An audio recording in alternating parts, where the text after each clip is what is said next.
This story is titled Harvest Season. When Sophie Granger first saw Dagger Hill, it looked like something from a postcard forgotten in a dusty drawer. Endless golden cornfields stretched to the horizon, glistening under a soft, syrupy sun. Old Victorian houses, their paint cracked but proud, lined the single winding road that carved through town. Every porch had a pumpkin, every smile seemed a little too eager. Sophie tightened her grip on the steering wheel. She told herself she was being ridiculous. After all, she was here to cover their famed Harvest Festival for Midland Living, a small-town magazine always hungry for wholesome Americana. Pumpkins, hay rides, home-baked pies, that was all it would be. But as her car crawled down Main Street, the feeling of being watched tightened around her like a noose. At the corner of her vision, she caught the townsfolk staring, faces too still, smiles stretched a fraction too wide, eyes gleaming with something unspoken. Children, strangely silent, stood in small groups, their hands clasped together like they were reciting some invisible prayer. An old man sweeping the steps of a general store paused mid-stroke as she passed, tracking her with pale, unblinking eyes. Sophie's stomach twisted. She pulled into the gravel lot of the town's only inn, the Harvest Hearth. It was a squat, weather-worn building covered in creeping ivy that almost looked alive. The owner, a woman named Mrs. Calloway, met her at the front door with a warmth that was too polished, like a hostess welcoming a long-lost lamb to the slaughter. "Welcome, dear," Mrs. Calloway said, her voice syrupy and slow. "We've been expecting you." Sophie's smile wavered. Yeah, thanks. I'm here to cover the festival." Mrs. Calloway's grin deepened, revealing teeth just a little too perfect. "Oh, you'll see. Our festival is unforgettable." The room she was shown to smelled faintly of earth, rich, loamy, and wet, as if someone had just dug into the ground and left the scent behind. There were no locks on the windows, and when she asked about it, Mrs. Calloway just chuckled. "You won't need them here, darling. Dagger Hill is safe." Sophie unpacked quickly, unable to shake the feeling that the walls themselves were breathing around her. As dusk bled across the sky, the town's streets began to fill with townsfolk carrying torches, their faces lit from below in grotesque halos of firelight. It was time for the festival's opening night. Curious and slightly unnerved, Sophie followed the crowd to the town square. There, amidst the music and the pies and the cider, a massive wooden effigy stood. It was a twisted thing, vaguely human in shape, but with roots for legs and arms that spiraled into the sky like begging hands. Bundles of corn husks and bones, real bones, were woven into its chest. The townsfolk gathered around it, forming a perfect circle. The mayor, a tall, thin man with hollow cheeks, stepped forward, raising his arms high. "This year, as every year, we give thanks," he intoned, "and we prepare for the bloom." The crowd murmured the words back to him. The bloom. Sophie watched, heart hammering against her ribs. Suddenly a hand clamped down on her shoulder. She turned and found herself face to face with Mrs. Calloway, her smile now razor sharp. "Come along, dear," she whispered. "You don't want to miss the seating." Sophie was led forward closer to the effigy, and that's when she saw it, buried among the roots twisting at its base. A hand, pale, still, half sunken into the black oozing soil. Sophie opened her mouth to scream, but the music swelled, the townsfolk cheered, and her voice was swallowed by the harvest. That night, Sophie barely slept. She lay stiff on the brittle mattress, eyes wide open, listening to the old building creak and groan around her. Wind battered the window pane like ghostly fingers trying to find a way in. Somewhere, faintly, she thought she could hear singing, low, wordless, almost like a lullaby, but warped, wrong. A melody meant not to soothe, but to lure. At dawn, she gave up pretending to sleep. Armed with her camera and recorder, she wandered the town's muddy streets. She snapped photos of smiling shopkeepers, families stringing garlands of dried corn and bone, children braiding vines into crowns. Everything looked festive, harmless. But when Sophie checked the photos later, she saw it, a shadow in the background, looming behind the mayor. It was massive, twisted, root-like limbs stretching across the golden fields behind him, almost blending into the corn. And in the center of that mass, an eye, wet, glistening, staring right at her. She blinked hard, heart racing. When she looked again, the shadow was gone. Shaking it off as a trick of the light, she made her way to the town's small library, a crooked building that leaned slightly to the left, as if bowing toward the fields.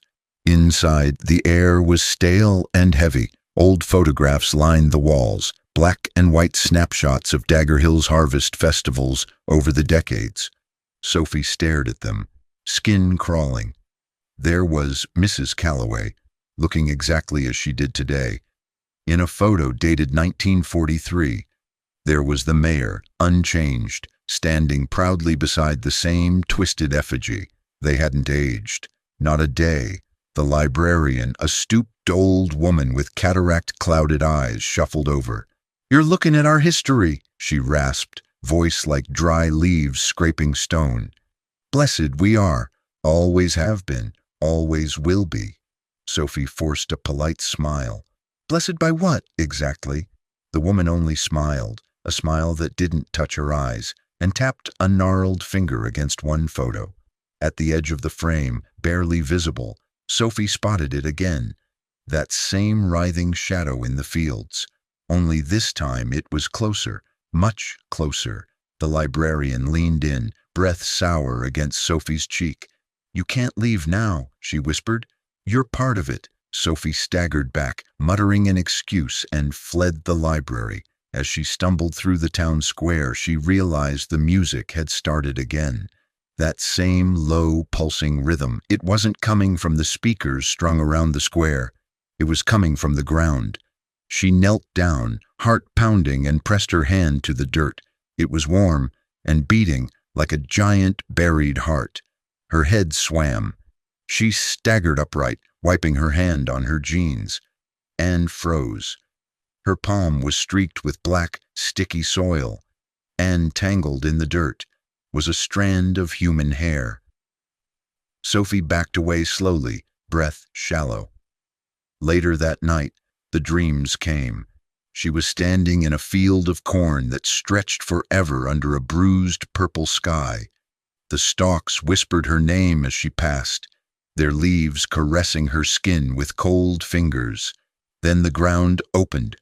Roots, black and wet, slithered out like starving mouths wrapping around her wrists, her ankles pulling her down. She woke with a gasp, heart hammering, and found herself outside, barefoot, standing in the middle of the cornfield. The moon hung low and bloated above her, casting a sickly silver glow. Her feet were muddy, her hands were muddy, and when she looked down, her fingernails were packed with rich, black soil. Sophie stumbled back toward the inn, the corn hissing behind her like 1,000 whispering mouths. Every window on Main Street was dark. Every door was locked. The town had folded into itself, sleeping, waiting, watching. Mrs. Calloway was waiting for her on the porch of the harvest hearth, still wearing that thin, uncanny smile. "Sleepwalking, are we?" she asked sweetly, stepping aside to let Sophie pass. Sophie didn't answer. She pushed past her, heart hammering, rushing up the stairs to her room. But when she opened the door, she stopped cold. Something had been in there. The covers were ripped off the bed. Dirt was scattered in thick, heavy clumps across the floor, and on the mirror, scrawled in something black and viscous, were 4 words: "The seed takes root." Sophie backed away slowly, bile rising in her throat. Before she could scream, Mrs. Calloway's hand was on her shoulder again, firm, possessive. "It's all right, dear," she murmured. You're special. You've been chosen. Chosen. The word echoed inside Sophie's skull like a death knell. She ran, down the stairs, out the door, into the fields. The corn swallowed her up immediately, the stalks towering above her like cathedral pillars. The air grew thick, sticky, hard to breathe. And then, ahead, torchlight. She stumbled toward it, relief flooding her, only to freeze in horror. In a clearing at the center of the field, the entire town had gathered. They stood in perfect concentric circles around a pit dug deep into the earth, a yawning mouth that exhaled the sickly sweet stench of rot. At the bottom of the pit, roots, thick, black, writhing, pulsed and shifted like living things. Sophie gasped, and the townsfolk turned toward her as one. Their smiles were wrong, too wide, too sharp.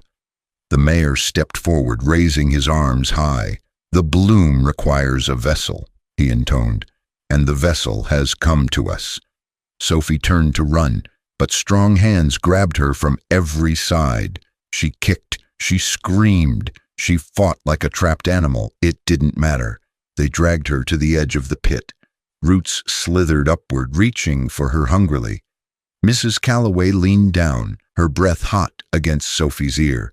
"You should be honored," she whispered. "You are going to be the mother of the harvest."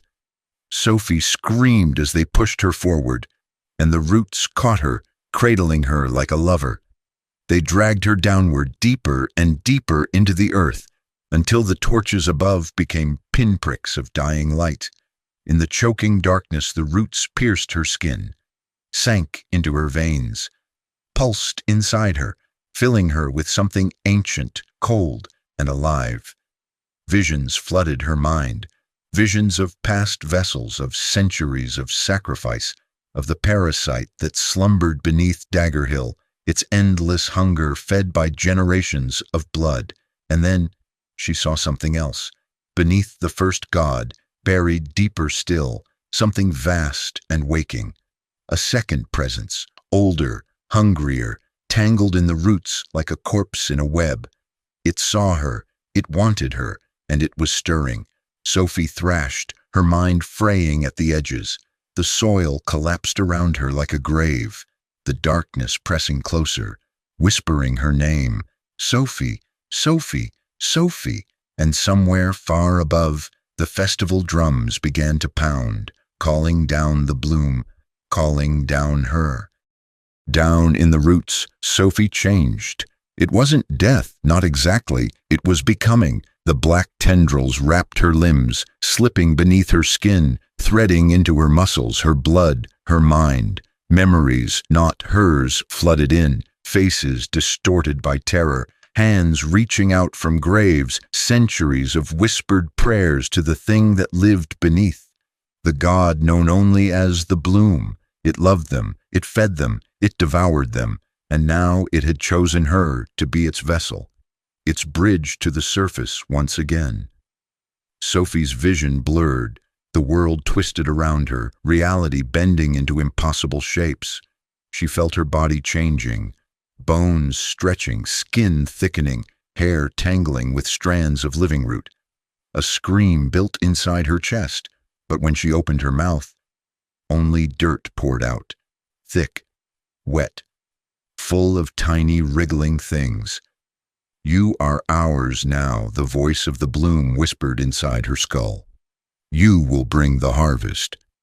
And then something stirred beneath her, deeper than the bloom, deeper than anything she could understand. At first it was only a vibration, a low, thrumming beat, slower than a heartbeat, slower than the turning of seasons. Then a sound, a cracking, tearing noise like stone being ripped apart. Sophie turned her head, or thought she did. It was hard to tell where her body ended and the roots began, and saw it, a fissure opening below her. Blackness poured out, not just darkness, but something thicker, heavier, like the void had been rotting in the earth. And from that void, something crawled.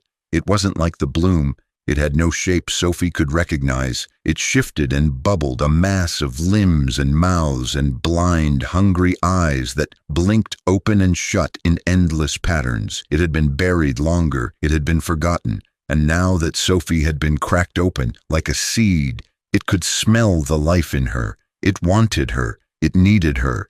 It began to climb, roots and tendrils, hissing and snapping as it tore through the soil, ripping apart the bloom's domain like wet paper.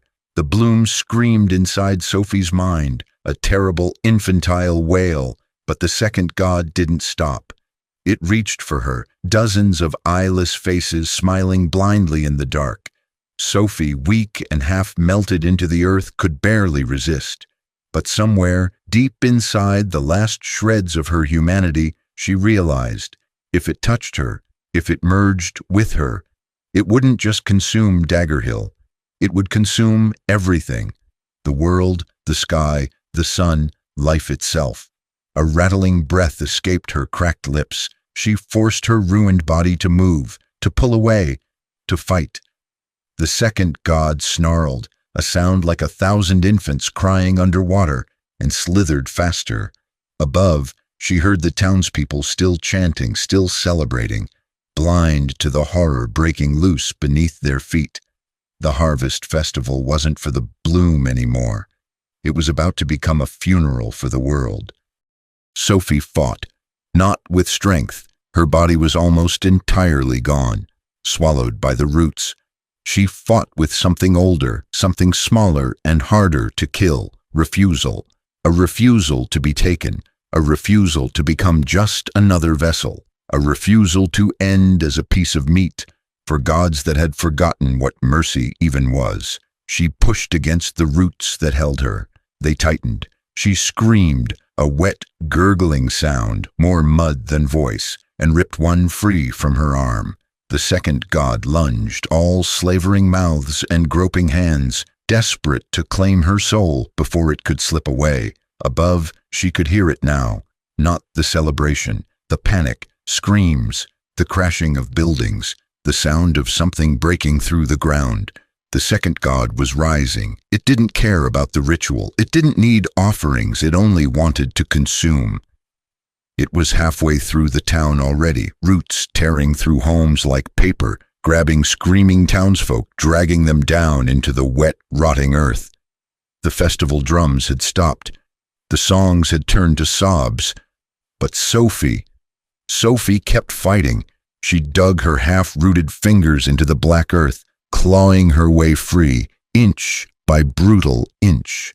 The bloom, weak and shriveling in the wake of the second god, whispered frantically inside her mind, "Help us, save the harvest, the harvest." That word again, that sick, cursed tradition that had killed so many before her. "No more," she choked out, her voice no louder than the cracking of dry leaves. With a final, agonized wrench, she ripped herself free. Her body was ruined, twisted, half made of wood and earth and sinew, but she could still stand, she could still move.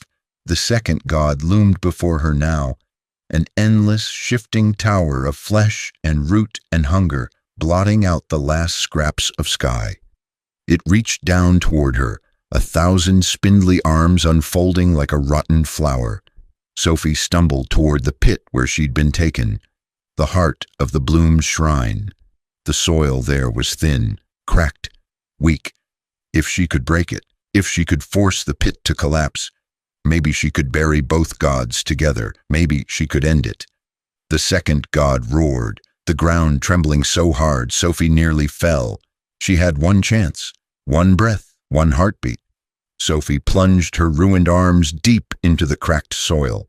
She screamed, a raw, gut-wrenching sound that tore through her chest, and pulled. The earth buckled. The pit caved inward, a monstrous avalanche of roots and rock and black soil. The second god shrieked, its tendrils thrashing wildly, trying to grasp anything, everything, as it was sucked down into the crushing dark. The bloom wailed, a shriveling, dying sound that echoed across the fields. And then, silence. Sophie fell to her knees, her strength bleeding out of her with every broken breath. The sky above was gray, the fields were dead. Dagger Hill was gone, swallowed whole by the earth. And Sophie, she was still alive. Barely. A cold wind blew over the hollow crater where the town had once stood. Sophie stood up, broken but breathing, and stumbled toward the distant hills. She didn't know where she was going. She didn't know if there was anything left beyond the cornfields. But she was free. She had fought. She had survived. And then, just as she crossed the first ridge of dead land, she felt it, a ripple beneath her feet, a slow, steady heartbeat in the soil. She looked down and saw a single sprout push its way through the cracked ground. Not golden corn, not black root, something else, something new, something worse. And Sophie understood, with a clarity that froze the last scrap of her soul, that the second God had planted a seed inside her. The bloom was dead, but the true harvest had only just begun. The town of Dagger Hill is gone, swallowed by the very thing it once worshipped. The fields stand silent now, but beneath the cracked soil something ancient stirs. And Sophie walks the world, carrying a seed no one can see, a seed that one day will bloom, not with gold, not with life, but with something much, much darker. The harvest was only the beginning, and somewhere out there in the places forgotten by maps, the next season is coming. Small pause. But Dagger Hill's nightmare is just one whisper in a much bigger storm. There are other places, other horrors, places where the dead don't stay buried and the gods don't stay forgotten. Will you dare to follow? Like and subscribe, and I'll see you in your nightmares.